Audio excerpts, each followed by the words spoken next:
Good afternoon and welcome to Smoke and Mirrors. We were gone on Friday. We apologize for that. We had a little scheduling snafu, but we're back again to give you all the smoke that you love, you know and love. I'm your host, Stephen Polius, alongside Greg Polius and our special guest, Carl Coolidge, boss man himself. Sir, how you doing? I'm doing well. Thank you guys for having me. I see Greg trying to get me back into the production mode. He's low key trying to get me back to myself.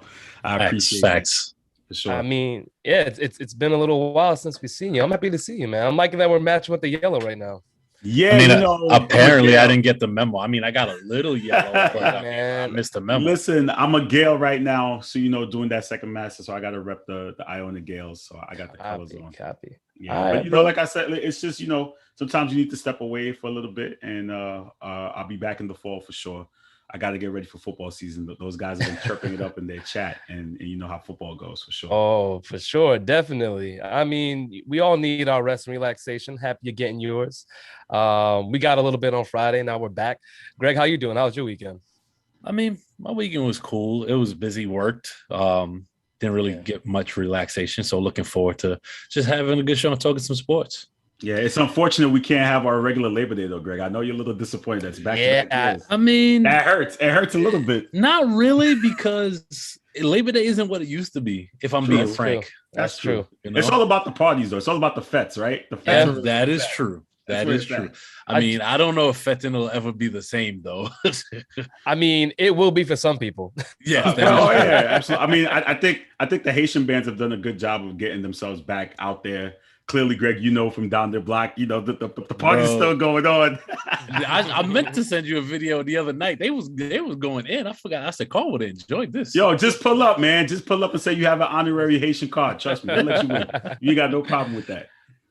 Yeah, I actually just saw that Juve was canceled. That popped up on Citizen for Yeah, me. yeah, for Yeah, sure. so I'm sure all that's gonna be canceled. But we could talk some sports still. And I want to start with the Mets. All right. Usually in the headlines for something in the second half, it's been mostly bad. And this one is debatable, really.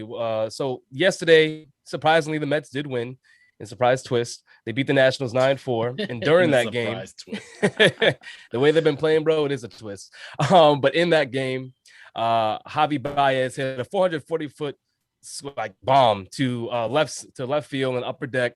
And as he was rounding the bases, or rather after he rounded the bases, he was seen giving a thumbs down gesture to the crowd, which other players, Lindor and Pilar, have also been seen giving this thumbs down gesture. So in the post game, he was asked what that meant. And his response was this: we're not machines.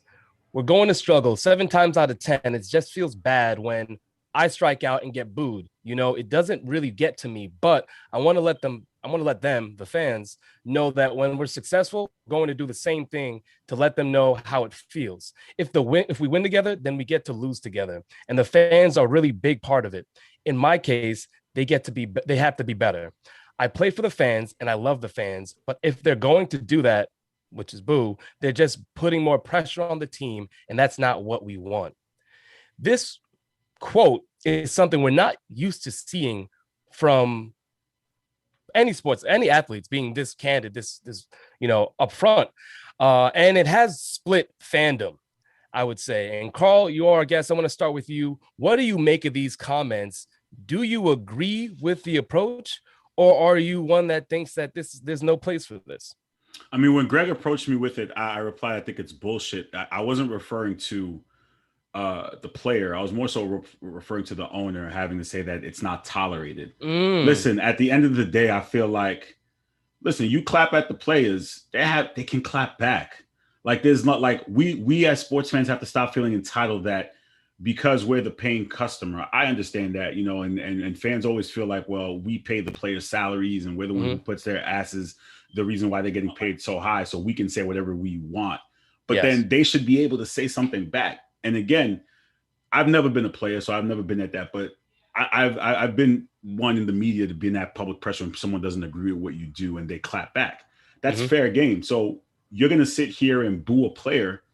They can sit here and do something to clap back and say something back to you. So why is it that it's okay for fans to say certain things to players, but then the player has to shut up and not acknowledge it. No, they should be able to acknowledge it because they're still humans at the end of the day. So you mean to tell me a player gets booed, they don't have a right to say something back to you? Like, what world are we living in where it's only one-sided? No, they should have a right to say something back. So I agree with what he had to say. Plot twist. I really wish you would have expanded on that in the message. I'm sorry. I'm sorry. No. I love that happened because it's because I just realized when I messaged you, I said bullshit. I didn't know if I was clear. Was it bullshit to the owner or bullshit to the player? Again, like I said, like a player wants to come back at me. It's the same thing we talk about with Kevin Durant and Twitter, right? People get all upset because he replies on Twitter. Garrison, that was for you, by the way. Pun intended. Yeah, right. We're going to sit here and say, like, again, you have the balls to sit there and boo players and tell them that you suck. Yeah. They can look back at us and say right back at us that we suck as fans. What's wrong with that? You know, it's all in the part of being a sports fan. If you're ballsy enough to sit there and boo a player at a game and you have a problem with their saying, don't come to the game. Yeah, I wasn't expecting that. It was almost the same feeling when we asked Declan about Josh Allen's contract, and he was like, "Yeah, he didn't deserve it." Yeah, sometimes I go with the company man, but other times I could be realistic. Yeah, sometimes I could be realistic and go with it's perfectly fine. Yeah, no, I think we could have a discussion about that because we're all on the same page. If I'm not mistaken, Greg, just give your take on this. Yeah, so we were gonna have Eddie on, and Eddie basically said Javy Baez should be suspended or fined.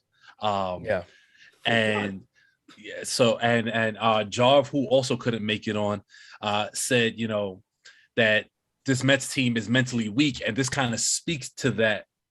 And I told both of them, you know, I told Eddie I disagree with him being fined. There's no way he should be fined or suspended. And I told Jav I was on the fence, and here's why: because I understand it's kind of culture to boo fans. I mean, to boo players when they don't produce, and this Mets team has underperformed at an astronomical level. So I get that, but at the same time, just because it's culture, does that mean it's okay? Like, does that necessarily mean it's a good thing? Because at the end of the day, you want these players to succeed, right? Yes. Is booing them going to help them succeed, especially when Javy Baez can help? And this is a guy who wants to sign a contract here. He just got to the team, you know, and it's fans, I think, sometimes forget that they're also making an impression on the players by their behavior in the stands. And certain players, whether you like it or not, may not want to put up with it. That is their prerogative. And we have to understand that these players are still people. Whether you want them, and I think one of the most ridiculous notions is, oh, they get paid millions of dollars to play a game. I don't care. Yeah, they're still people at the end of the day, and people still have their human emotions about them. And frankly, I kind of like the FU to the fans, because a lot of these fans are really entitled and look at it as saying, you know what, these players need to jump when I say jump, and it doesn't work like that. And to Job's point about mentally weak, I can see that from a baseball perspective, though, not necessarily a fan perspective, in terms of making adjustments and things like that. I mean, mentally weak, playing the game or dealing with like fans, because I think what Job's talking about is dealing with fans. I don't necessarily agree with that. I think playing the game, not the pitchers, the hitters. Yeah. Because of just how the game is kind of reshaped itself. Yeah, a lot of it too is like, again, it's a matter of, you know, we've seen it when a player doesn't play well, they get booed. And it's also that expectation of playing in New York. And like everyone always says, well, New York is a tough place to play. It's a big market. It's a tough place to play. The fans are really tough. Cause for suspension, I think that's a little extreme. He didn't do anything that's dead. It's very extreme. That's not. He didn't do anything that's detrimental. He didn't say "fuck you" to the fans. He said it in a politically correct manner. Carl dropped the F-bomb. The EQ is here. Hey, it's okay. It's okay. He hasn't been on. He hasn't been on. It's all right. Listen, without censored, I don't care. But he can't like suspended. That's. I mean, he didn't say. He literally said, "Listen, the fans are gonna boo. We're gonna put thumbs down to the fans." I think it's protocol, and maybe let's see how the fans react to that. Will the fans stop booing? Probably not. Maybe it'll entice them a little bit more. And it also creates what I like to see, a little WWE drama between the fans. You have a heel. And I had that written down, man. I was, because you were on, I'm like, that was exactly one of my points. It's perfect booking. You have a heel player now clapping back at the fans, and it's going to create players, right? It's going to create more controversy. It may put more fans in the stands who want to go there to boo. It's basically fans versus players. Why not capitalize on that? So I think it'd be great for the sport. It's good for the New York fan base. But again, I honestly don't think what he said was that bad. And I'm more a little annoyed at the owner for coming out and saying we're not going to tolerate. Wait. Hold that point right there. But if we're being frank, Javy Baez was just having an honest conversation. We always want our players to be honest with the media. And then when they're honest, we don't like it. We have to pick one. But in terms of Sandy, I think the middle finger, shout out to Manny in the comments talking about Jack McDowell in 95 giving a finger to the Yankee fans. Sandy also deserves the biggest middle finger, because now you want to be vocal after your inactivity at the trade deadline, which is a direct cause to the Mets slide in these standings, because everyone around you did what they had to do to get better, and all we did was make a tiny bit of moves. We didn't really get the splash we needed. And now you're upset? Nah, you can't speak now, Sandy. Nobody wants to hear from you. Yeah, I mean, ultimately, I'm in agreement with the both of you. What? Give me a second. We have. You all right over there? Yeah, I'm fine. That's a playback. Yeah. So what happened was I was on the Facebook trying to look through the comments, and then it kicked me out, so I went back. Yeah, Manny's up here. Shout out to Manny, Ricardo. They pulling up. Joel is always here. They always, Yeah, shout out to them. Always holding us down. For sure. But so really, Carl, you spoke to it. You can't have it one way, not the other. The fans get to Jerry. All right, they get to Jerry and they get to say whatever they want. And if the players do, it's an issue. I don't think that should never be the case. And it's because we don't see it enough that this stands out. And everyone wants to talk about Javy, how dare he? And then people like Eddie who want him to be suspended, or other people. Did Eddie elaborate on that? I didn't see that in the chat. Did he elaborate on why? I didn't see it in the chat, but I mean, if it's on par with what everyone else is saying, then it just has to do with the fact that he was out of line, right? Like this what he did was out of line. You don't clap back. As a player, you're not allowed to clap back. And that is fair game. He didn't say anything wrong. He didn't curse out the fans. He wasn't being rude to anyone. He changed the shirt to fit the. Hey, I like it. My man has FOMO. He has FOMO. Like FOMO, but I'm glad that here at Smoke and Mirrors, we make the changes, even if it's like midstream. Absolutely. We adapt. That's what we do here on the Hill. See, this is what I miss. I actually miss the shenanigans. That's what I love it. You guys are funny. Shout out to the Yellow Gang. But yeah, and Greg, you said it. They're human. And we should understand that. And I think not very often, since sports have been around and fans have occupied stadiums, there's this feeling that our players cannot be human. That they don't have feelings. They can't show any emotion. Let me give you up. It's the same thing. Sorry to cut you. It's the same thing with which I thought was great. I forgot to say, if I didn't say it on air, was probably one of the best episodes you ever did, was the Malice at the Palace, right? Yes. It's the same thing. Thank you. It's the same thing. Like a fan throws a cup and we expect the player to just sit there and not say anything. No, it doesn't work like that. It doesn't work. It shouldn't work like that. No, it shouldn't. We want it to. Not. And when Jarv says, oh, they're weak. Why is that a sign of weakness that you show you're human?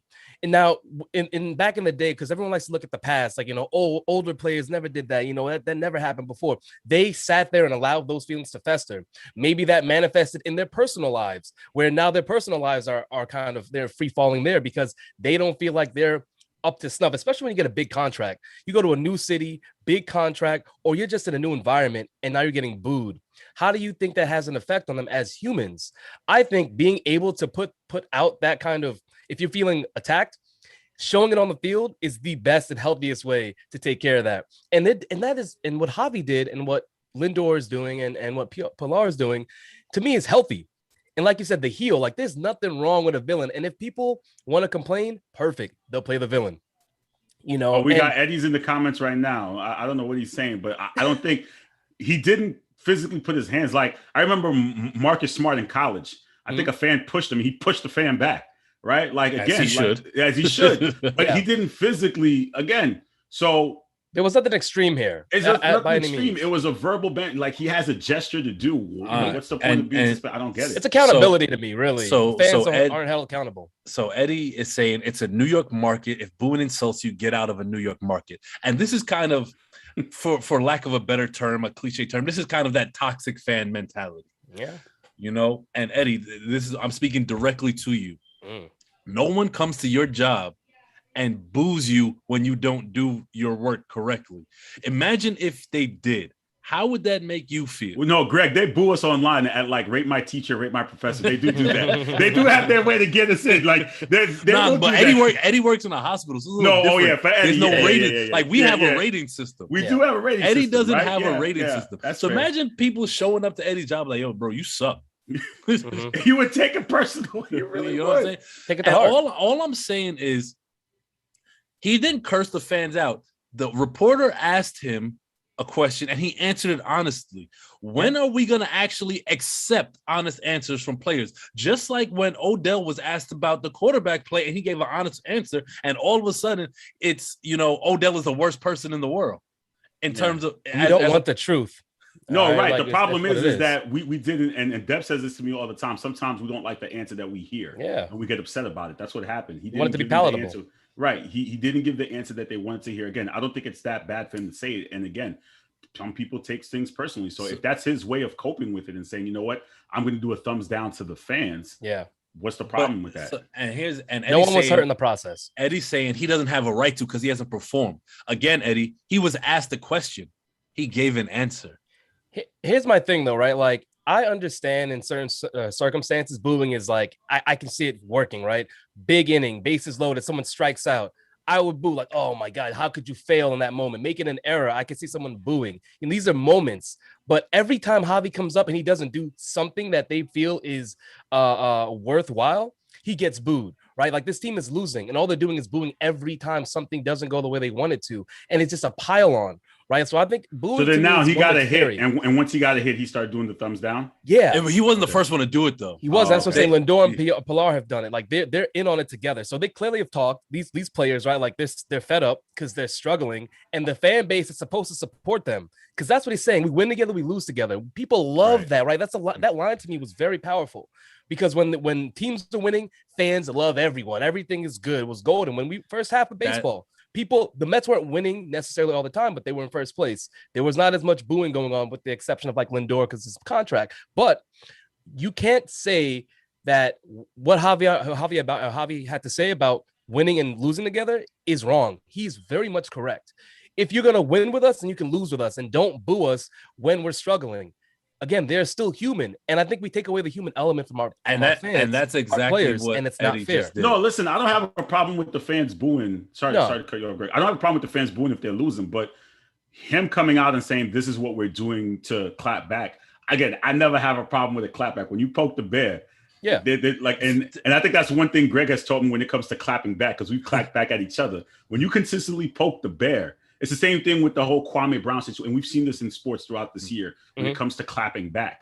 If you're going to consistently poke the bear and consistently say something, someone should have a right to say something back to, especially when they ask the question about it. I don't see what the problem is there, and especially it's harmless. He's putting the thumbs down. He's not doing a FU. He's not doing a specific sign. Something vulgar. Something vulgar. He's not spitting back at the fans. He's not hitting fans. If it's something that's just innocent.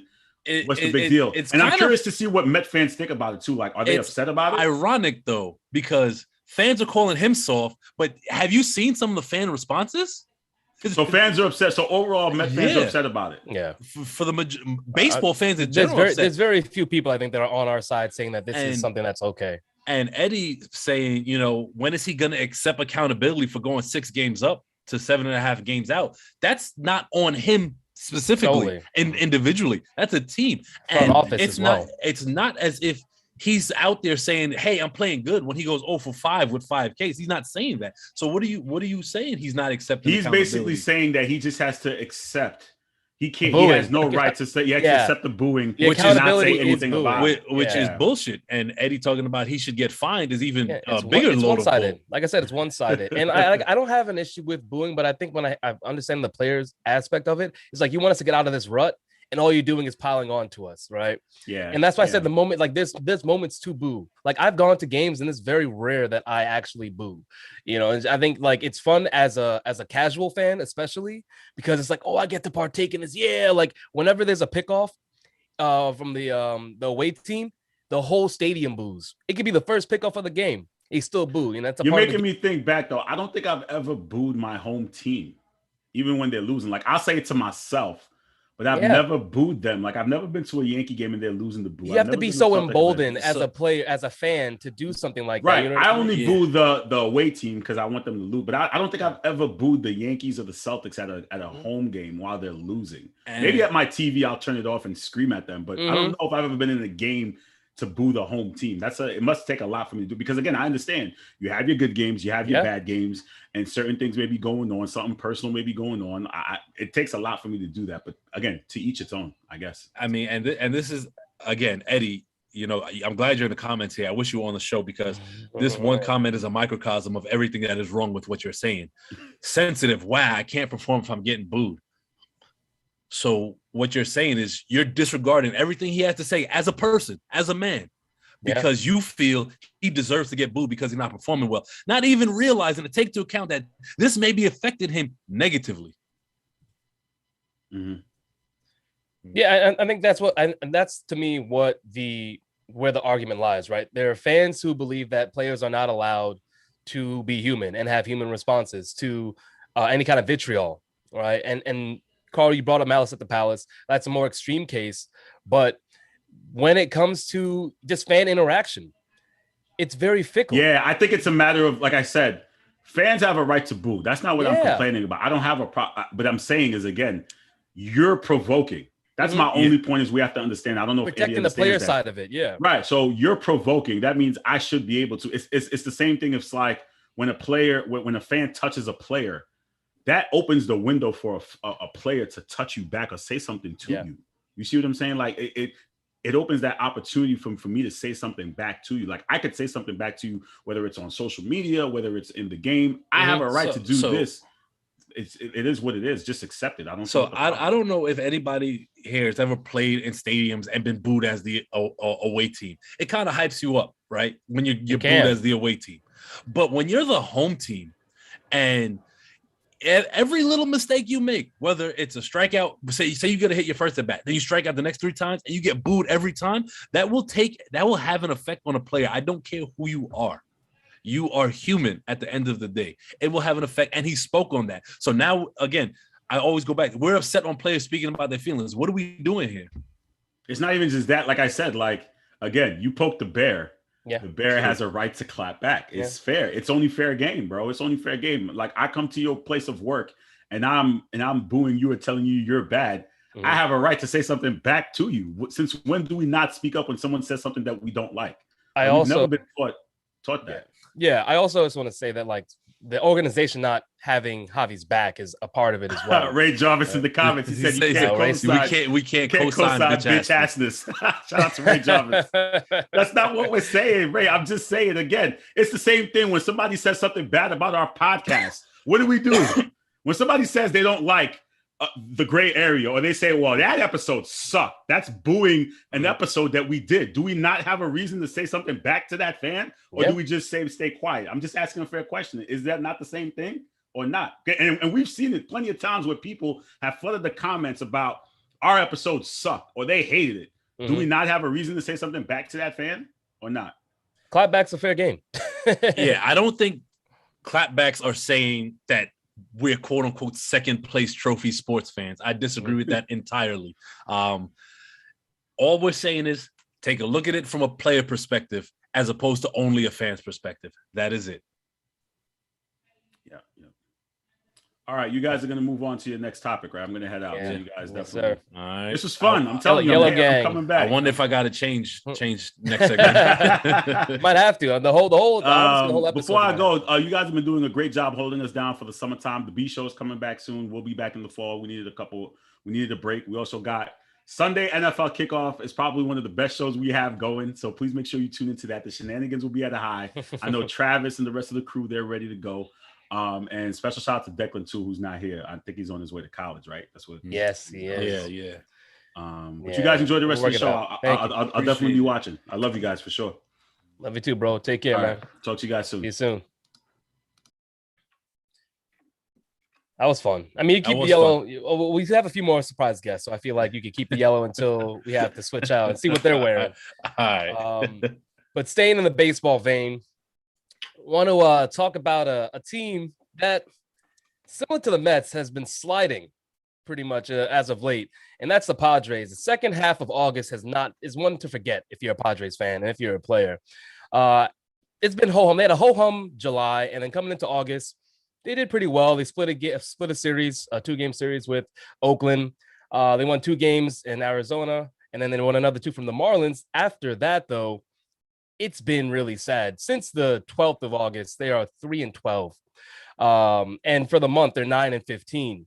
So they have not done themselves any favors. They're fallen far behind in the NL West, where they're 15 and a half games out. The Dodgers are currently in second place, and they got swept by the Dodgers just last week. So the Padres are not doing themselves any favors. They've struggled mightily. They have had injuries, to the pitching staff. You had Fernando Tatis, who's out for a bit, but they're just lacking that punch right now, that energy that they usually have, which Tatis is a big part of that. He is their motor, but even with him, they are struggling heavily. And so, Greg, I want to ask you real quick, do you see the Padres potentially missing the playoffs? I do, especially with the Reds surging in the second half. Yeah. They are a game and a half out of the wild card behind the Reds. Yeah, that's what I'm saying. And if the Reds keep playing well, I can see the Padres missing out. And it sucks because this team is far too talented to be playing the way they are. And I think obviously I know they're missing their top 2 starters, but they've been missing them all year. And I think what it really comes down to is the guys who are pitching have not performed well. Even you, Darvish, having an almost 4 ERA. Well, he's come back from injury and has not pitched well. He was pitching better in the first half. The second half has been a mixed bag, mostly bad, though. It's very possible that he's not fully healthy. And he's just trying to pitch through it. Also, they kind of, outside of Tatis, they're getting mediocre production from guys. So it's just people have got a lot of guys have cooled off. Tony Pham being one of them. Tommy Pham, And it becomes this just kind of smorgasbord of bad. Whereas you have the Giants on the opposite end of the spectrum, everyone having career years, being impossible to catch if you're not even playing good enough to be 500. Yeah, I mean, it's tough. It's tough watching this team to me, especially when we were talking early on in the season, or just first half, how excited we were to see any Dodgers-Padres game. Yeah. And seeing this go down as like a sweep. It's Mets-esque at this point, and we can call it that. Just where you don't really expect the Padres to pull out a game. I think it's worse, to be honest, because of the talent. More talent, yes, because of the talent. I'm just talking about as far as going into a series like that, the Padres being seen as okay, well, they can get swept. There's a chance they can be swept. Chris Paddock is someone that's also out. That's a major part of their rotation. Drew Pomeranz, who's been in their bullpen, he's done for the season. So they've lost some important arms, and this is a team that when we were talking about them in the beginning of the season, even later into the season, they had pitching depth, right? They went out and acquired the pitchers that we thought they needed, even at the trade deadline. So I don't disagree with you, but then when your arch rival goes out and gets a Max Scherzer and Trey Turner, it changes things. Yeah, it does. But even if they don't have Max Scherzer, the Padres are still struggling. They went and got Jake Arrieta. He's been hurt. He's coming back soon, I think. But Jake Arrieta isn't a solve, right? That's kind of like how we went and got Trevor Williams. Yeah. Only I would take Trevor Williams over Jake Arrieta at this point in his career. But wow, who thought you would have said that 5 years ago? No one. I would be considered a madman. But yeah, it's sad to see this rivalry that was going between the Dodgers and the Padres die down so quickly. It's going to be interesting to see how they bounce back, and if they can, because to me, there's still talent on this team. The offense needs to really start revving. Pitching wise, Darvish is still Darvish, and I think that he's someone that can dominate, and he's going to have to. Blake Snell has pitched better. He was poor in the first half. He was not the Blake Snell that we all got to know in Tampa Bay and expected, ace level stuff from, but he has pitched better. And I think that there are other guys on this team that can have to start start contributing. And it could happen. I mean, we're going into September. They're only a game and a half out. They can take that spot from Cincinnati, but like you said, the Reds are hot. They're that shout outs to Jonathan India, gonna be the rookie of the year. No one had him as rookie of the year, and it frustrates me that I wasn't thinking that freaking Sanchez. But I'm looking forward to see the stretch because it went from Dodgers Padres to Dodgers Padres Giants. Now it's just Dodgers and Giants, and maybe the Padres in the wild card. Baseball is a funny beast sometimes, and 162 games. 162 games will do that to you. You get to that point. On the other side of the spectrum, though, we have the New York Yankees. And for all you Yankee fans out there, all right, Eddie, if you're still in the comments, I'm sure you're going to enjoy this. We can all agree that the Yankees have had the best August of any team in the MLB. They have been phenomenal. 13-game winning streak. Just got snapped this past Saturday. What was it? I believe it was against the A's. Yes, Oakland. But throughout those 13 games, there was some phenomenal baseball being played. They have gone from a team that, first half, obviously we made fun of. We didn't think that they were going to do much in the AL East, even though almost everyone on this show and all the guests we had predicted them to win. Mm-hmm. But the way that we're playing, it was just very, very poor. And usually we have Declan on here, or maybe a Chuck, to be our Yankee foil, so that we can have someone to reference. But I want to bring on our guy Manny Schefter to fill that spot. How you doing, sir? How's it going? What's going on, gentlemen? Not much, man. What up? Good. What up, good, bro? Man. We're talking about your favorite team. And the one that Eddie wants you to keep apologizing for. Yeah, I swear. This man keeps talking about apologies. I'm about to shove apologies up as you know what. Coming in hot. Honestly, man, you can take whatever you want. EP, boss man out here dropping F-bombs. It's a go today. Clearly. It's crazy, man. But I do have a question for you, Manny. I know you've been listening. There's been a lot of talk about the Yankees. There are a lot of fans that are very excited now. The energy has shifted in New York. Anytime I'm talking to Yankee fans now, there's that stankness that I'm used to hearing from them. All right. That's a great word. Stankness. Yeah, I love it. It's stankness, bro. There's no other way to say it. Stankies, New York Stankies. But my question to you is, are these the Yankees we expected all season, or are they even outperforming that projection? Because I think that there's a certain energy now about Yankee fans and how they feel about this current team. And there are some who felt, again, this is what they should have done. But is this streak, what they're doing currently, better than what was expected from this team? Or is this right on par? Going into the season, everybody in the predictions episode with you guys, we all had the Yankees winning the division. Mm-hmm. Yep. The beginning of the season, what happened? Me and Chuck back in, April or the beginning of May, we were pissed off. We were annoyed. We gave up on the game. Yeah, I've been pissed off for like 75% of the season. Yeah. But if weren't we pissed off the past couple of years after losing every single time, getting into the ALCS, to the Astros, to the Tampa Bay Rays? Like, I even said it multiple times. Last year, I was pissed off that we lost to the Rays, especially after during the season, we had that issue with the Rays, and then the manager decided to start threatening us, saying, hey, I got pitchers in the bullpen that can throw them over 90 as well. Mm-hmm. So it's like you use that for motivation, and what happens? We lose. And what was it? Chapman again giving up the game winner, the walk-off. Again, back-to-back years, most likely. But with this, they're actually doing well. I guess they heard me rant. They heard me and Chuck complaining. And also, they have been watching what we have said multiple times in the past couple years with me, Greg, and Chuck, and even a few of us in the sports hit list about playing small ball and actually going for contact hits. If you have a man on second, why are we going for the long ball? We're down by one. Tie the game up. Get a base hit. Get a double. Do something. Make some type of contact. And the homegrown kid, Andrew Velasquez, I believe his name is. I love to see it. A young kid like that growing up in the Bronx, and him becoming a Yankee, player to work his way up into getting into this position. I mean, the Yankees look good. They're proving me wrong. I love it. Continue proving me wrong. I can admit I was wrong.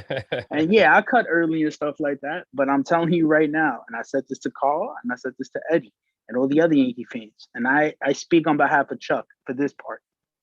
Yankees don't make it to the World Series, expect a bunch of fire coming out, because I'm coming out for every single person that kept running their mouth, especially Eddie and Deck and Carl and stuff like that. Manny, trust, you're going to have a good time slot on here to air it out. All right. Oh, I appreciate that. I've seen the group chat messages. It's hot, and you need a platform, and you can use this platform, bro. We got you here. Shameless plug. Y'all can look up for that episode. I mean, I'm happy for the Yankee fans, but low key, if they don't make it, I want Manny on. Like that to me is almost better. I'm gonna come out with for Carl. I'm gonna come out with a luchador mask. Eddie said he's taking off. Eddie better leave the country.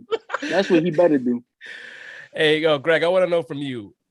Again, the question is this what we expected from the Yankees all season, or is this currently a better version of that team that we saw on paper? So I think it's a bit of a combination of both. We expected them to win, but we also didn't expect them to go on like record-breaking historic winning streaks either. 13 games. So they're clicking on all cylinders, and I believe Chuck and Deck said, bringing in 2 All-Stars into the lineup definitely makes a difference. But not just them; they got Tyler Wade out there stealing bases. They brought up guys who do little things well. Old school baseball. Yeah, exactly. The way Houston has beat them, that's how they're playing now. Shout out to the Astros. Shout out to Zane and all the Astros fans in the chat, because going back to my prediction, early in the season, I said the Astros will be there no matter what, even if people felt like they didn't have the pitching. They just have the experience, and they've been together long enough. And I still think that they're going to be a tough out in the playoffs. The Astros, the Rays, and the Red Sox, regardless of what's going on with the Red Sox right now, I think come playoff time, they will be a tough out for the Yankees. And the White Sox. Even though the Yankees have the White Sox number, I think postseason baseball is just a different beast. A different beast. Same animal, different beast. I'm glad you said that. And here's the thing. We all know Garrett Cole is your ace in the hole. He's going to get the job done. Can the Yankees hit with runners in scoring position in the playoffs? Because the pitching gets better. Can the pitching behind Garrett Cole, starting pitching that is, can that pitching pitch up to quality enough in the playoffs? And can your bullpen, can you trust Chapman? Who is going to close your games in the playoffs? The Yankees have a lot of question marks going into the playoffs. Beating Oakland in August means nothing. Chad Green in the 9th inning. Like, do you want that? He's going to be our closer. Yeah. He's going to be our closer. And this is not me as a Met fan shitting on Yankee fans, because a lot of people are going to say, oh, Greg, you just hate the Yankees. No, this is me taking a step back and looking at it from a baseball perspective and watching how the other teams without the big names play, and how they're able to string together hits, how they're able to put anyone on the mound to put fires out. And you may not even ever heard of this guy, but they get the job done.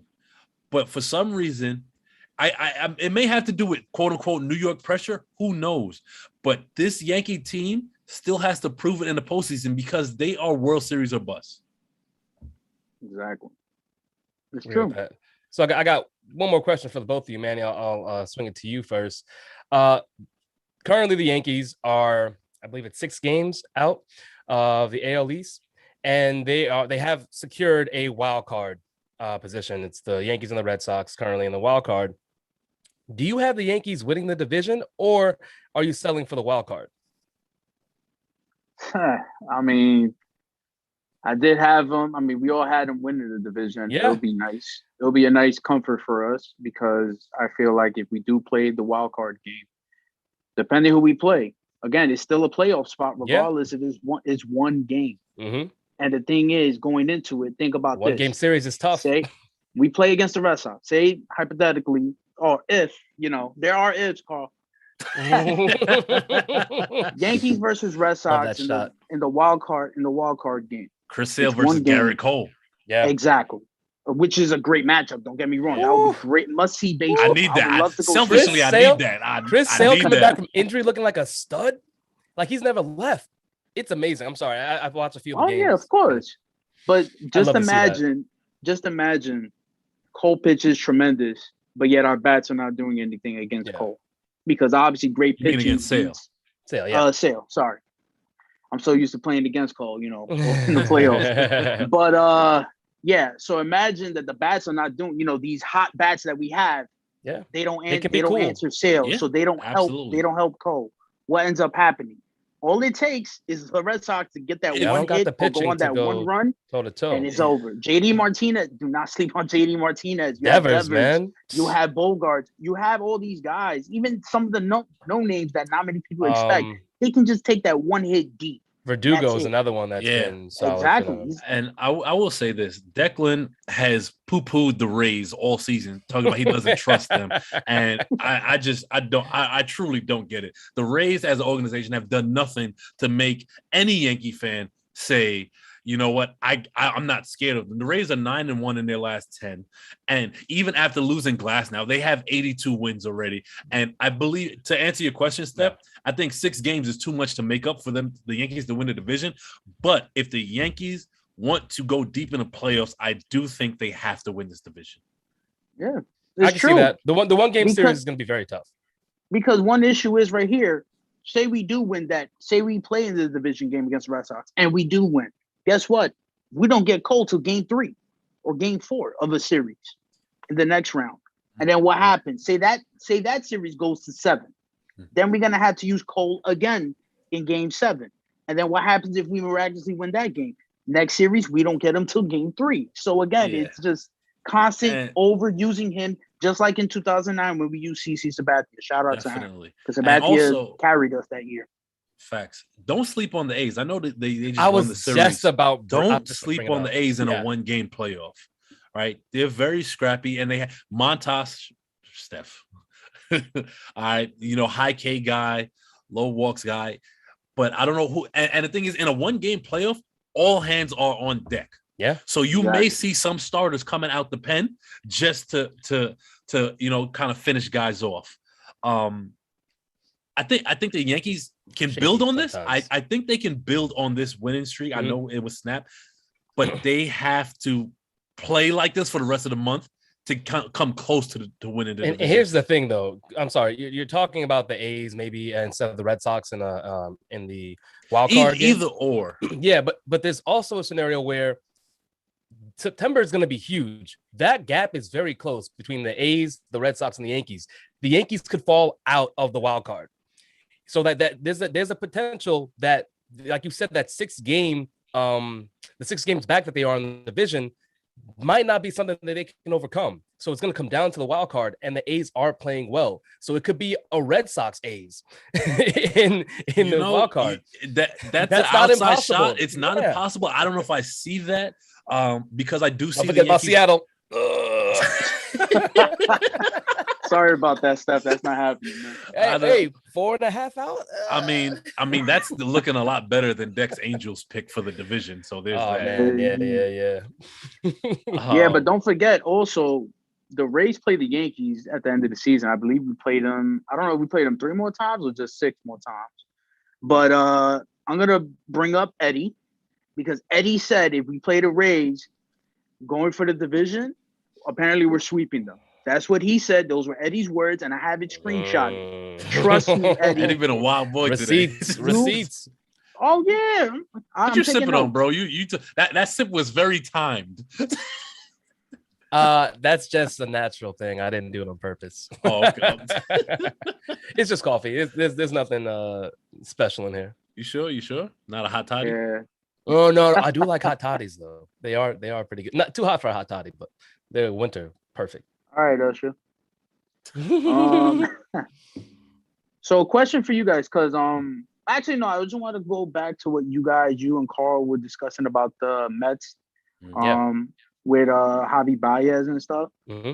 I mean, I said in the comments, and plus I have plenty of Met fans hitting me up like I was talking to them about it, like, oh, what do y'all think about Baez coming at you guys? And I was like, oh, he's soft, he's a bitch, he's this, he's that. And I'm just like, weren't you like crying tears of joy when you got him? Now all of a sudden you flipping it on him. And I also fandom is fickle, man. Very fickle. Also, I believe Greg brought this up earlier in the year when Lindor signed that massive contract in the beginning of the season, he was having a terrible slump. And fans were pissed off. Fans were yelling at him, cursing him out, booing him and stuff. You know, it's again, it is New York. New York is very tough to play in because if you don't have a strong outer core or whatever, trust me, we're gonna kill you. I mean, perfect example, Sonny Gray, I believe. You know, he couldn't play with the Yankees. We tortured him, and then what happened? He goes to the Reds and he starts talking about the New York media and New York people, and then all of a sudden he's pitching great. Like, come on, let's be honest here. I mean, it's annoying, and I can bring up an example. A couple years ago, the year we acquired Giancarlo Stanton, I went to a game early in the season, and he had the platinum sombrero, and especially to end the game. And every single fan cursed him out, booed him, did all this stuff. Did the people in the media after the game interview him and question him and ask him those kind of questions they asked Javy Baez? No, they didn't. So for those at home that don't know what a platinum sombrero is, it's when you strike out 5 times in a game. It doesn't happen often. And when it does, it's bad. It's pretty bad. The golden sombrero hurts, but the platinum is just so rude. It's insult to injury. But yeah, I hear you where you're coming from with that, Manny. And I mean, I think I'm not going to say a lot of people are on the same page, but I'm glad we all agree that what Javy did was nothing worth suspension at all. And at the very least, if the organization has to mention it, it's that our players have free speech and they can speak in, how they're expressing themselves. And we support that. I'd rather hear that from the organization than denouncing what Javy did for putting his thumbs down. It's not that serious end of the day. But when you're losing like the Mets have been losing, any and everything's going to come up like this. And it's going to be there's going to be more bad than good. Winning games obviously helps quell some of that, but it's hard for them to do that these days. And at this point in the season, we're looking at the Mets just trying to play spoiler, maybe. At best. But Manny, I want to thank you for coming on. Always appreciate it. Greg, I'm surprised you didn't switch to gray. I was really hoping you would, maybe for the next one. But Manny, you take care. Tomorrow, 5 o'clock. Yes, sir. Fan Zone. We actually have a special guest tomorrow, so I'm not going to say who it is. Tease? All right, we're teasing it. All right, cool. All right. Yeah, appreciate it, fellas. Enjoy the rest. Take care. Thank you. This has been fun, man. I'm liking this in and out kind of, revolving door. Who's next? Gonna see. Well, we are moving along to the NFL now, and preseason's wrapped up. There's been some good, there's been some bad, mixed bags, and everyone knows the preseason with any sport. It's like you take what you get. You can't read too much into everything. I mean, I can honestly say with 100% satisfaction, I really don't care about the NFL preseason, as opposed to some other preseason. Hold on. What I will say is Zach Wilson and those throws, I cared about those. Seeing how well he threw the ball, how easy it was. I don't care if he's going against first team, second team, third team, whatever. The man's going against NFL players, and I want to see my star quarterback making the throws he has to make. So it does mean something to me. I just think it's poor form to read too much into it because then you get your hopes up. So it's good to see a base and understand, okay, this person isn't awful. They could at least perform decently. And I think I'm excited. I was excited to see Zach Wilson do well. I was also happy to see Trevor Lawrence, who finally got announced as the week 1 starter.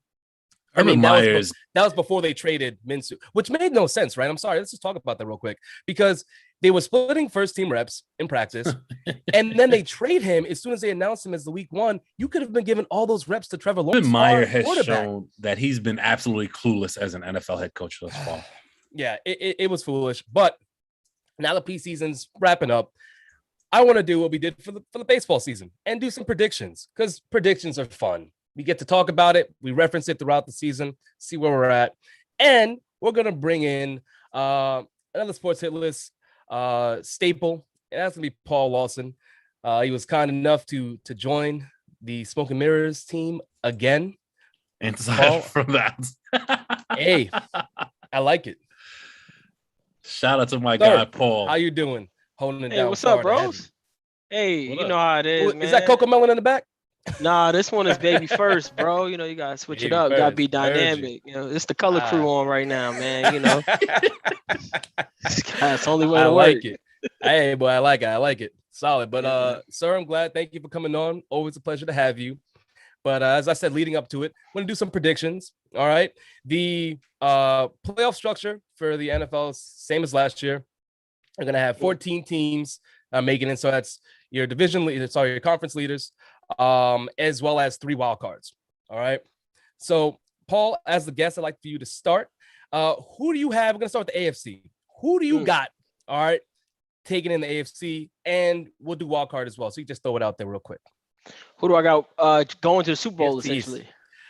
I mean, is that what you're saying? Hey, I could go division by division. You tell division me by division. Division by division. Okay, so in the AFC East, I'm gonna rock with I'm gonna go with an upset here. I'm gonna go with Miami in the AFC East. And I'll tell you why. I think what they've been able to accomplish defensively only gets better, and we know they're going to be better offensively. Assuming they don't make this trade that they're talking about for Deshaun Watson, they're going to be better offensively, right? I'm hoping they keep Tua, right? I mean, otherwise I start to get all discombobulated with their mindset. They invested a lot of time, effort, energy in prepping to Tua, so to change gears, it's kind of weird at this point, you know. I think it would hurt them to have Deshaun though for a top 5 quarterback. I don't think so. Have you ever seen the top 5 quarterback move into a new environment a week before the season? He ain't wrong. You get what I'm saying? Learning a new offense is tough, and to me, Deshaun is very talented, and I think he has the arm talent. He can make it work. You change the playbook for him. And let me go a step further. Yeah. You make that deal, they're assuming you're better than what you were a year ago, right? And the Dolphins were a great team last year in regards to what the expectations were based on what they produced. With Fitzpatrick, not with Tua. Right. In the 305, we're talking 10 wins and a playoff berth. You go get Watson, we're talking, can they get to the bowl, right? Like that's the new mindset. Yeah. And a 5-11 season or a 5-12 season with a new quarterback trying to understand a new offense and a new regime around them, heads will fly, right? Like you can't have that drop off from year 1 to year 2. So that's my concern. It's the timing is my concern. Yeah. Watson, the talent, without a doubt, he's phenomenal. But I just think they'll have a better season in Buffalo. I think they have a better schedule ahead of them in Buffalo. And the timing on the road, etc. I think will benefit Miami. Nobody wants to play Miami. You know what I'm saying? Like that defense. In the North, I'm going with Cleveland. The Cleveland Browns. This system works. Right. And let me tell you why I'm going Cleveland. Cleveland, first of all, won it last year, right? They should have won it last year. The Steelers started fading down the stretch.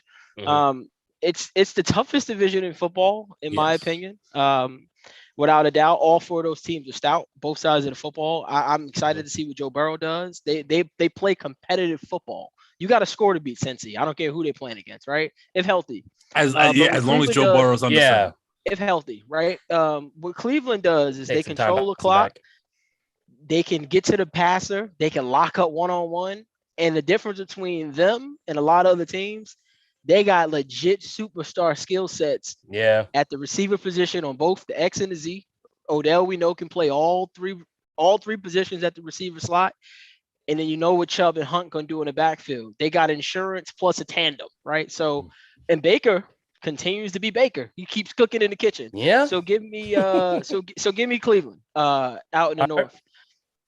In the South, I'm rolling with another shocker to some. I'm going with the Colts.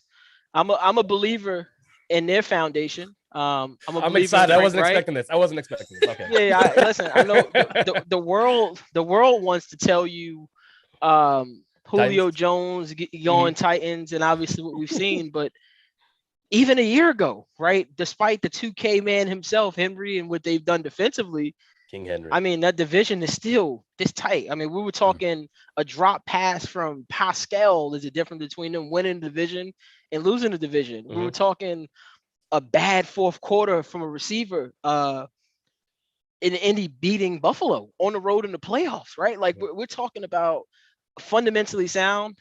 Technically, the best offensive line in pro football is Indianapolis Colts. We've seen JT. We love what Nyheim Hines is doing. They sprinkle in a lot. And now they actually got their man. Carson Wentz is their man. Carson Wentz comeback player of the year. That's a prediction. You got a lot to prove. I'm about to say you have a lot of faith in Carson Wentz, and so comeback player of the year. Hold on. I do. Eddie Williams, our resident Rams fan, would like to let you know. I didn't even get to the NFC West. Nah, we're about to get. He said that he said the NFC West is the toughest division in football. So I just want to let you know. I mean, maybe it's up there. I have debatable. NFC West, honestly. Yeah, it is debatable, but I would. Last year, I put, as you know, Greg, on every Sunday show, I rode with the Seattle Seahawks or the Cardinals just about every week. So you know how I feel about the NFC West. But I think what they do up north is a little bit different. Like the NFC North paces the national football. It's a different right? type of football. It's ugly, right? It's gritty. They can win in the snow. It's just different. Like their presence is felt week in and week out. Not to say other teams aren't. AFC West, I'm going Chiefs, but I do think the Chargers make a strong push. I'm excited to see what that young core does healthy, right? Defensively, more than anything, Darwin James gets back. We get to see Bosa again for full season. So I'm excited to see what happens out west. Yeah. We hope, right? We hope. I still question the running back position. I'm not sure Eckler is an every down back. I did like what I seen from Kelly last year. Oh yeah, I'm not. I'm sorry. Health wise, you're saying, or you don't think he could actually healthy both. Be every down back? I think both. I don't think. I think Eckler's biggest skill set is exactly what it is: him catching the ball as a change. He runs well between the tackles, though. Like I'm not saying he doesn't. I just think on 3rd and 2, Eckler's not the guy that's getting it done for me, and we've seen that, right? That as Greg is a resident Chargers fan, he'll tell you the Chargers lost all of the close games you could possibly dream of. And you know what they ended up doing more than any team in football? Having to throw the ball on 4th and 1 or 3rd and 2 because they don't have confidence in the power back. I mean, that's the problem. Not only that, they just had some god-awful play calling last year. It was really bad play calling. Eckler was really hurt. Bad. Their backfield was bad. Like, I mean, I forget who it was. It was Justin Jackson. Justin Jackson. There was two. There was Justin Jackson and Joshua Kelly.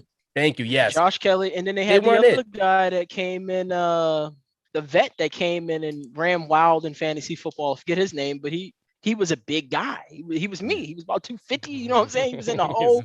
He's the guy you can count on, right?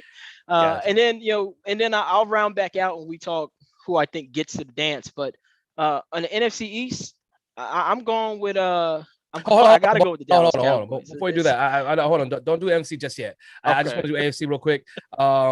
Greg, can you give me your picks real fast? All right, I'll go Bills in the East.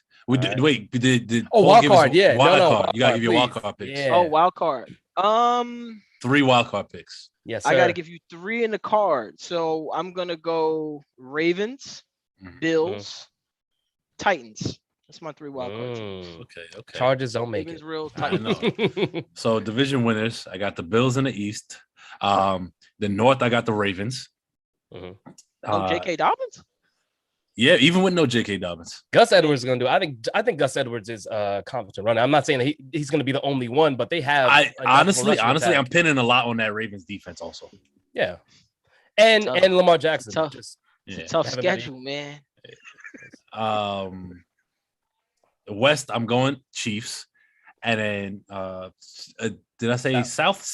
South, I'm also going Colts. I like that pick. Wow. Did you switch up? No, I don't know. You didn't respond the way I thought you would when he said Colts. You were kind of like, I was keeping it close to the vest, bro. All right, bro. I just didn't expect him to do it like I was gonna do it. Yeah, you know what? Whatever, bro. You can do whatever you want. Nobody saw your paper, so you can say whatever you want. Don't do that. But this is like educations with Zoom, right? The best answer I'm rolling with, baby. Nah, you know what it is? I really like what the Colts are doing on offense. I think Carson Wentz, he has a lot to prove. Yes, to prove. If he can. And shout out to Michael Pittman Jr. He's going to be a dog this year. Should have been an Eagle. You should have had him already. You know? They chose Jalen Reagor. Jesus.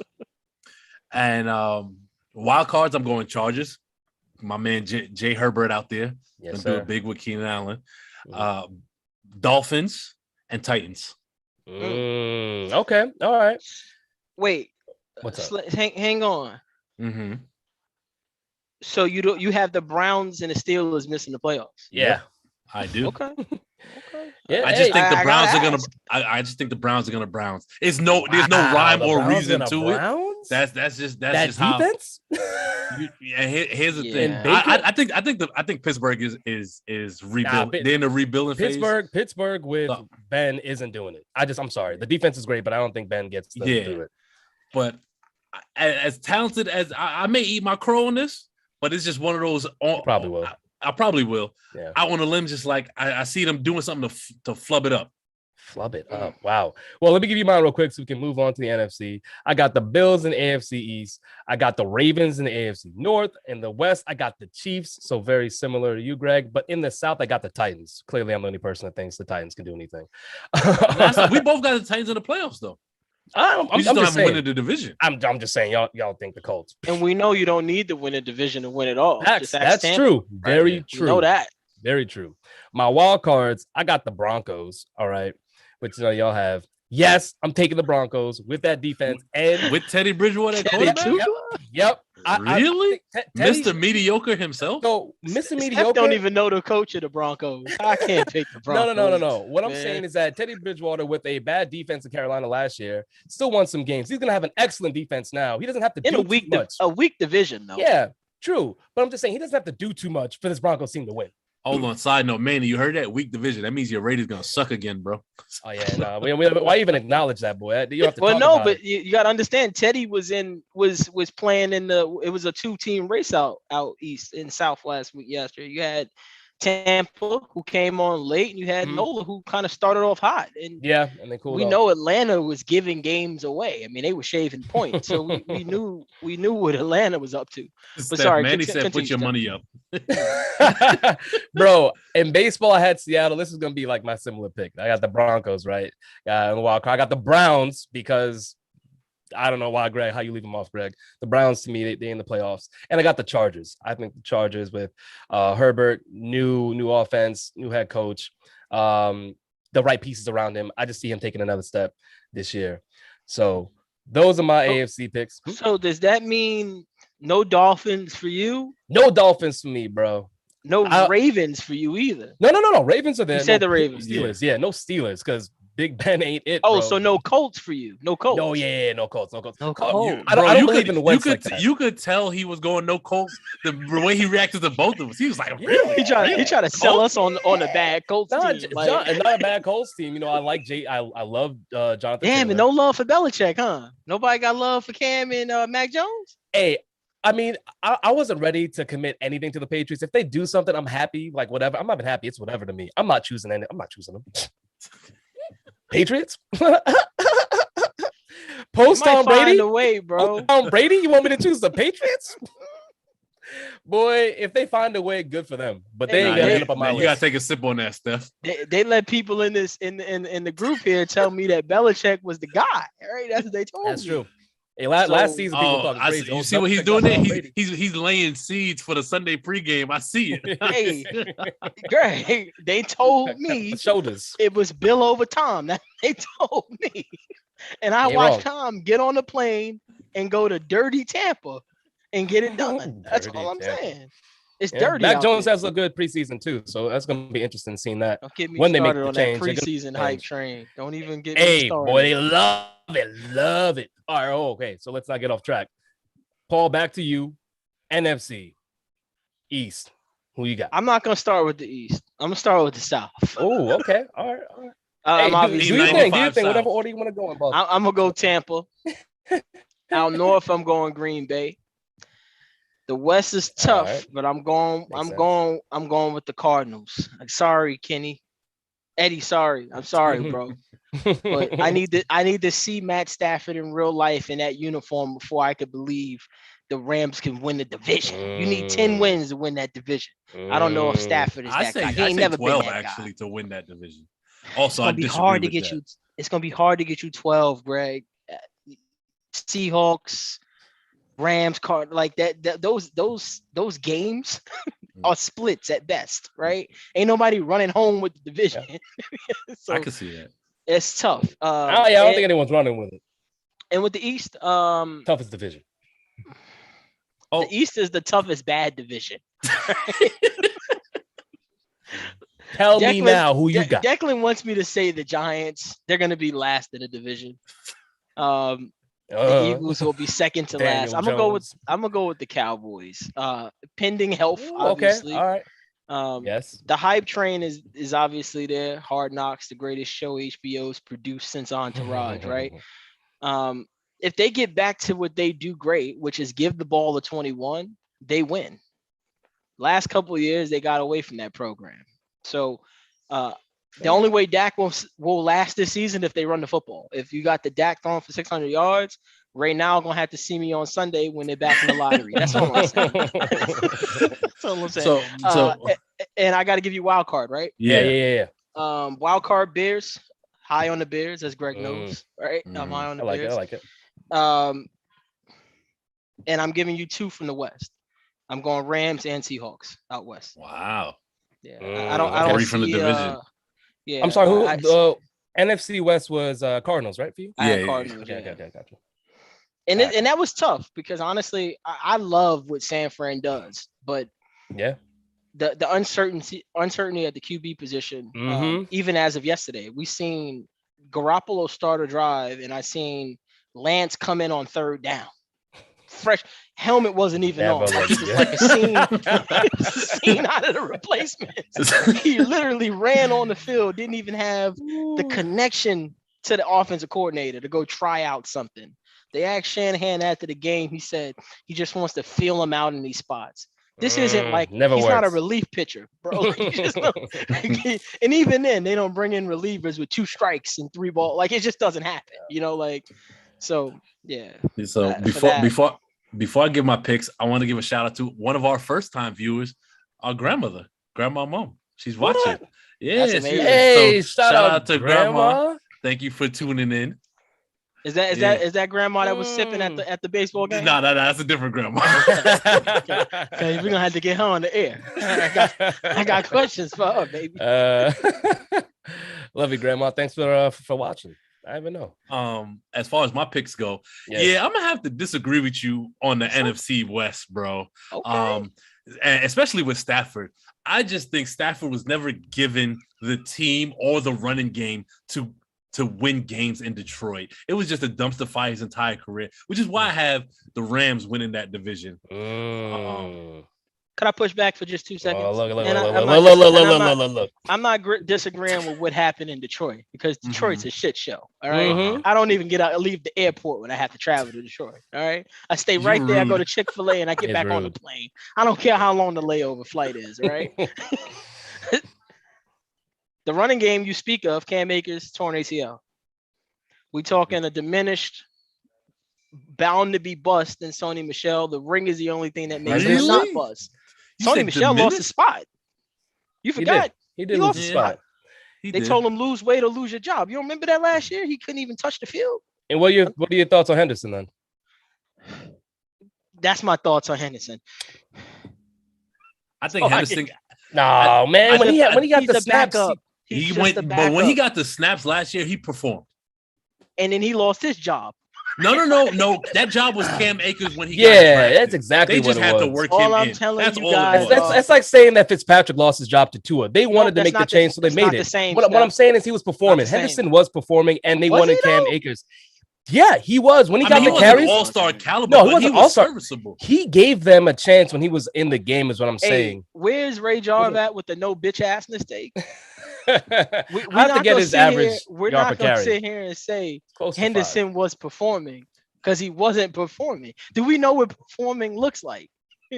Like, performing was J.K. Dobbins behind Mark Ingram. That was performing, right? J.K. J.K. needed carries. J.K. had a few good games. 6 yards a carry, Steph. In a small sample size. That's why Mark Ingram is not there anymore. What they seen was the future. Yeah, that was a DNA sample. It wasn't just a sample size. They wanted Cam Akers that year. Like, they could have had Cam Akers play it back and have Henderson in there starting. I didn't see Henderson struggling the way you're talking about. I don't know the yards per carry.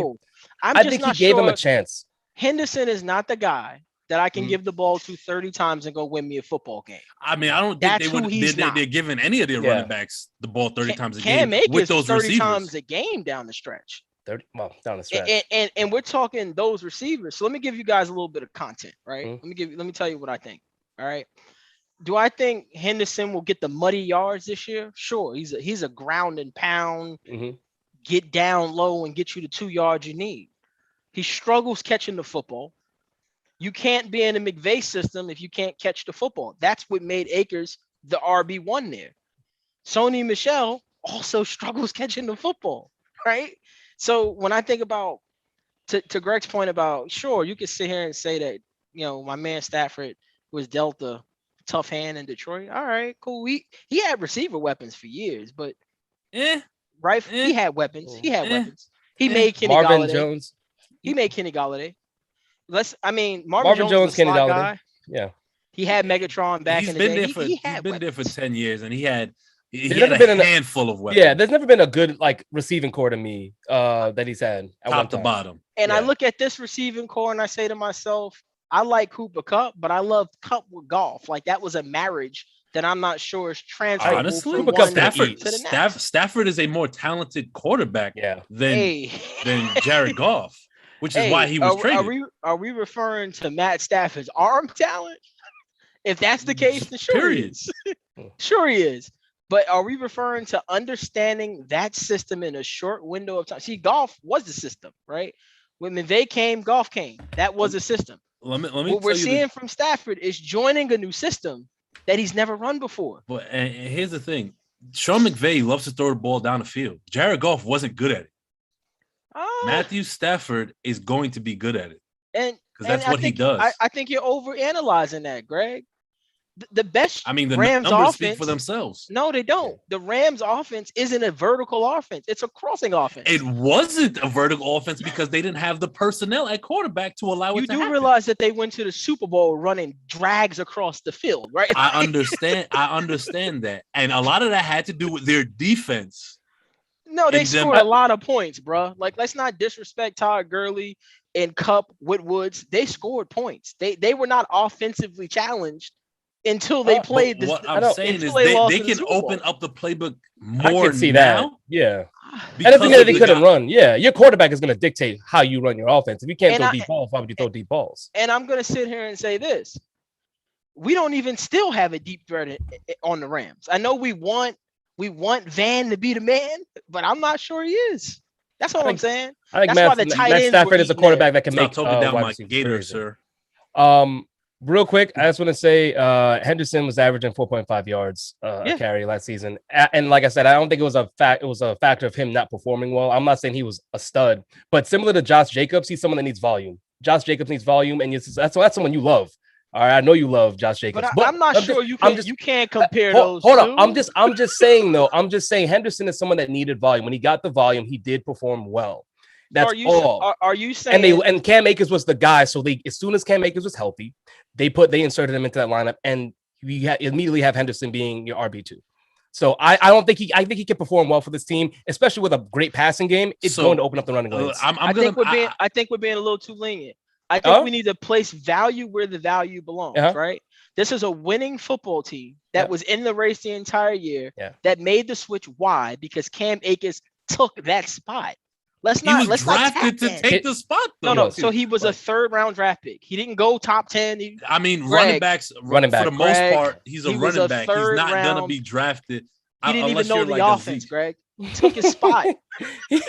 They wanted Akers. They liked Akers. They inserted Akers into it. It does work for their system. Again, we were talking about the difference between Stafford and Goff is someone he could dump that to Akers where he couldn't dump it to Henderson. You're right. They excel at different things as running backs. That does not mean Henderson cannot do well in this offense, though. What I do want to do real quick, though, is let Greg finish because you have to do. We got stuck on them Rams. I made the proclamation when the trade happened, and Matthew Stafford is going to be in the MVP race, and I'm still going to say it again. I like it. Hey, let Paul laugh. Move on. All right. So in the North, I got the Packers. In the East, I got the Cowboys as well. Mm-hmm. And did I miss South? No, I didn't South. South is, jeez, man. You know what is. That's all you you're right. I wasn't sure what you were waiting on. I've Tampa, And then my wild cards are going to be San Fran, because I think people forget how good of a football team San Fran is. Mm-hmm. They just had a lot of injuries last year. The Vikings. Okay. Yeah. He's high on Justin Jefferson, as you know. It's not just Justin Jefferson, right? It's not just Justin Jefferson. And who? And else? then the third one is going to be the Seahawks. Okay. No Cardinals. No Cardinals. Huh. Interesting. Yeah, interesting. I think the Cardinals are the fourth best team in that division. And that's not necessarily a bad thing. No Washington football team either? No Washington football team. Okay, all right. I gotta go. I want to go. So in the East, I got the Cowboys. Are we on the same page? The West, I got the Rams, like Greg. Paul, you don't have to say nothing else. We already know how you feel about them. All right. Rams. All right. North, I'm taking the Packers. Cool. South, I'm taking the Bucks. So those are like, okay, we understand. Everyone agrees with that. Wild card, I got the Washington football team. The Washington football team. That defense is already elite. And then you add Fitzpatrick, a competent signal caller who they have not had for like half a season, though. Bro, this is the thing. Fitzpatrick performs, right? Like he'll throw the ball up, and Terry McLaurin is a stud. He hasn't had a quarterback that's willing to give him the 50-50 ball. I think that offense. Is Fitzpatrick even the starting quarterback? He is the starting quarterback. All right, it was announced. Now this Heineken situation. I'm sure, and it's I don't dislike the kid. He has talent, but it makes sense to go with the veteran. And then Heineke could come in, and if Fitzpatrick struggles, I think that offense can be special, and the defense is already special. I like Antonio Gibson a lot, especially in his second year, becoming more a part of the passing game. I got the Seahawks in the next one, and then I got the Cardinals. I think that NFC West is a great division, so there's going to be two teams coming out the wild card. That's how I feel. Those are my thoughts. I'm not here to give you guys a sales pitch on Arizona Cardinals because I'm not from Arizona. But I want to highlight an organization that has went out there and that filled the holes on the weaknesses, right? So they didn't have any weaknesses truly defensively. Their biggest weakness was they were naive. Like Pat Peterson wasn't the guy that they needed to lock down the other side. So they got rid of him. See ya. Right now he's in, I think, Minnesota to play a different role for a great defensive mind. I like that move. AJ Green, the number 2 receiver in Arizona last year was Larry Fitzgerald. He's like 88, and I love Fitz, right? But Fitz wasn't beating anybody one-on-one. So you go get a vet that's trying to prove something in AJ Green, who can still win one-on-one and has the size. Mm-hmm. You go get a power back when he's not required to be an everyday guy, Mr. Fragile himself, James Conner. That's your goal line guy. Y'all remember this Cardinals team had to run Kyler Murray on the goal line because they did not have an option? Yeah. So now we're talking about a team that is putting the right pieces around a person. And we know Kyler Murray, again, year 3 in this system. Yeah. I think sky's the limit. But that's just me. Hold on. We got to give Dex picks because it wouldn't be a Smoke and Mirror show if we didn't give Dex picks. So in the AFC, he has the Bills in the East, Browns in the North, Colts in the South, Chiefs in the West. He said Raiders, psych Manny. He's going Titans. Chargers and Steelers. They've got to have a whack jokes. The Steelers, bro, I just don't see it. Yeah, I'm sorry. That defense would have to be otherworldly. I do want to see. I do want to see how Najee Harris does, though. I'm looking forward to that. I would love to see it. But I'm stacking the box. In the NFC, he has the Washington football team winning. Packers, Bucks, Niners. His wild cards are Rams, Seahawks, and Giants. I'm sorry, bro. Yo, I'm sorry. I laughed because I didn't read that far because I have that same message you do, but I didn't get to his wild cards. The Giants are not a player football team, bro. That's like us coming on here and saying the Jets are gonna be a wild card team. So it's just not happening. Bro. For y'all at home, Dad couldn't make it. He started college recently. He's on campus. We're gonna be shuffling around our schedule to make everything work. So you're gonna see Deck again because he has to speak to that. Because I need to hear why the Giants are even sniffing anything in this conversation. The Cowboys? Over the Cowboys? Daniel Jones? The Eagles will have a better record than the Giants this year. Straight up. I'm glad he did go with Washington as the division winner and not the Giants. Only thing I give him credit for is a consistency, man. Yeah. Goes a long way in life, man. Because for somebody to pick the Giants as a wild card, man. In the NFC. Wow. Their own GM don't think they're a playoff team. Like, that's just that's crazy. The Cardinals don't have it, boy. Paul, he said poo on your Cardinals. No Niners either. Yeah. It's crazy. That was refreshing. Honestly, Double Take Deck will be back sooner than you know it. Yeah, Deck, I'm waiting for you to be back on the show because we got to talk about this. You can't just let that happen. Like, Greg can't say it for you. I need to know why, bro. Why? Like, you can't say I'm a fan. I gotta pick my team. Nah. Don't cut it. No, you don't. No, you don't. The defense is really good. Daniel Jones, year 3, it's the year.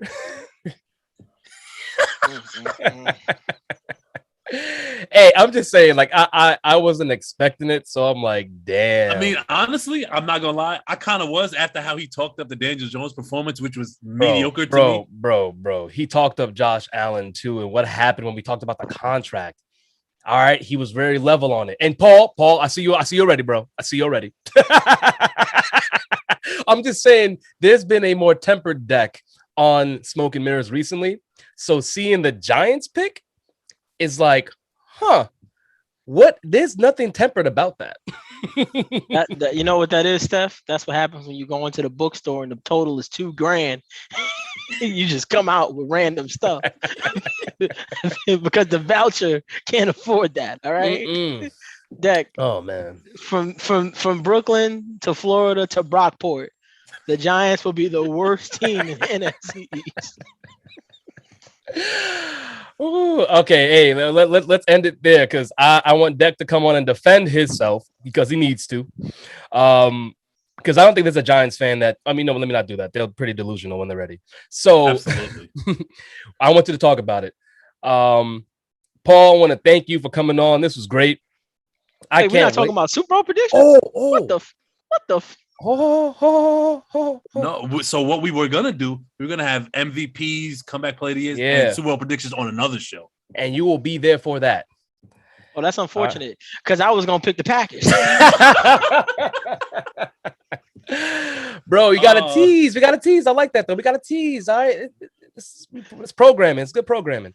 Now we're gonna come back and we're gonna talk about all of that. This is a good start though, because the Rams are gonna be better than you expect.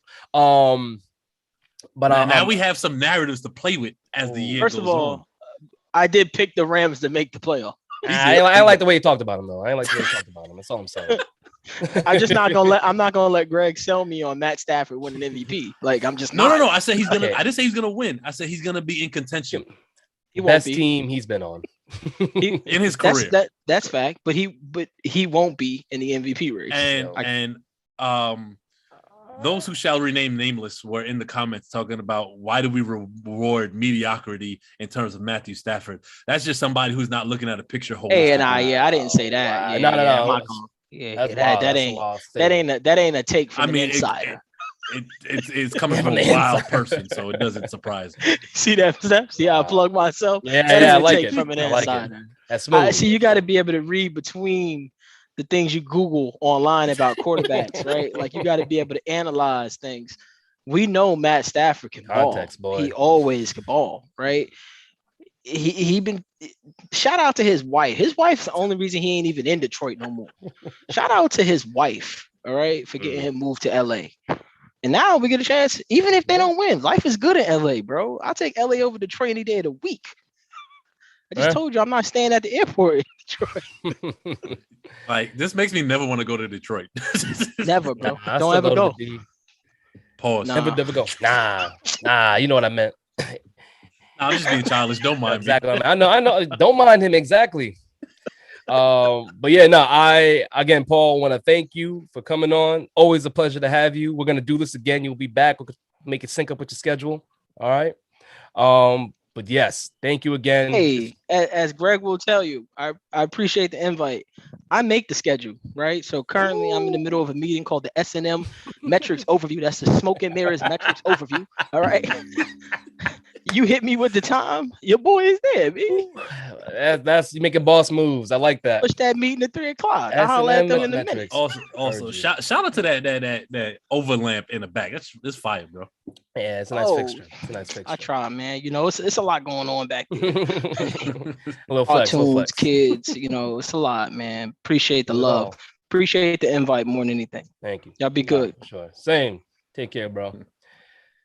Woo, man. That was a fun one. Again, you didn't do the change, bro. You should have changed. I just one more. You did one change. I needed one more change. You have a white shirt. I do have a white shirt. You're right. I'll be on the next episode. Don't tell the people what you're gonna do. You just have to like do it. That's a fact. Keep them guessing. All right, always gotta keep them guessing. But with that, we are gonna wrap up. Thank y'all that tuned in, commented. Love everyone in the comments. Always appreciate it. Shout out to Grandma once again. Yes, shout out to Grandma Mom for showing up, checking out her grandchildren. But as always, don't forget to like, share, comment, and subscribe to all Hitless content on YouTube, Facebook, and Instagram. Our handle is Sports HL. Again, that is Sports HL. Coming up, we had our boy Manny on here ready. You're gonna have Fan Zone tomorrow at 5 o'clock. They have a special guest. They love to tease, so TBD. And then back with us again on Friday. Boss Man was on here himself, said he's coming back in September, so y'all can look forward to them having their Sunday special as well as the regular show on. You good? Yeah. Go ahead. No. Go ahead. As well as the regular show on Wednesday, as well as the B show. We're gonna have our full lineup back, plus a Sunday show, so y'all can look forward to all of that. We're gonna close out August strong. And your sound just went. Say just end on that. So, good day, ladies and gents. We will see you guys on Friday. Yeah, you know it. From Stephen Polius and Greg Polius. I'll have a good one. We'll see you on Friday. Take care.